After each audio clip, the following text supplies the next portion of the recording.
RJ at Kiss Ann, sana sa inyong relasyon, marami ng beses kayong nag-away at hindi nagkaunawaan. At bahagi ng relasyon ang hindi pagkakaunawaan. Kung pinapalampas lamang ninyo ang maling ginagawa ng inyong kabiyak, hindi tunay ang inyong pagmamahal. Nagkakilala kami ni Mahal kasi actually yung mga kapatid niya co-teacher ko, yung mga pinsan niya. So kapag may mga seminar nga kami, sa kanya kami ang sumasakay. So nagiging service namin siya. So siya kasi dapat kasi ang representative, kapatid ko, ay siya ang pinapalit. Tapos ang bilin ng kapatid ko, wag sisingilin. Kasi siya nga pumalit. Nagbayad pa rin siya, matigas ulo. Tapos pagbaba, tinanong ko saan ang bahay niya. Niligaw pa ako. Tinuro ibang bahay.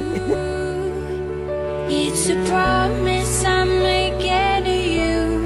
Whatever may come, your heart I will choose. Ang may pangako ko sa'yo, Mahal, ay maging faithful ako sa'yo.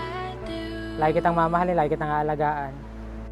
I get to love you. I get to love you.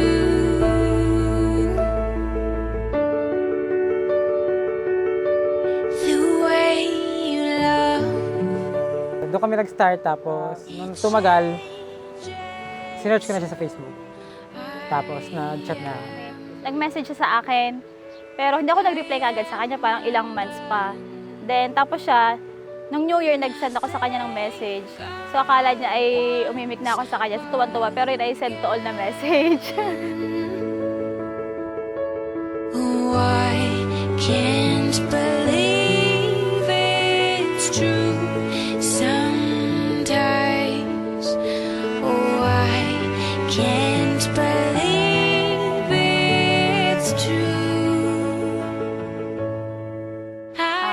Mahal, gusto ko lang sabihin sa iyo na mahal kita, na huwag kang mag-alala, hindi kita pababayaan, at lagi tayong magtutulungan. So huwag kang magagalit sa akin kung ako'y maligali, ganun talagang madam. Tapos, huwag mo iisipin na mas mataas ako sa iyo, lagi mo isipin na pantay lang tayo. Heart I will choose. Forever I'm yours. Forever I do. Lagi kang huwag ma-stress sa trabaho, kumain lagi. Tapos huwag lagi akong isipin kasi lagi mo akong iniisip, lagi akong wala sa bahay. At mahal na mahal kita.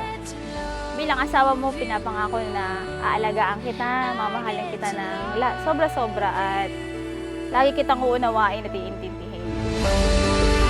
And they say love is a journey.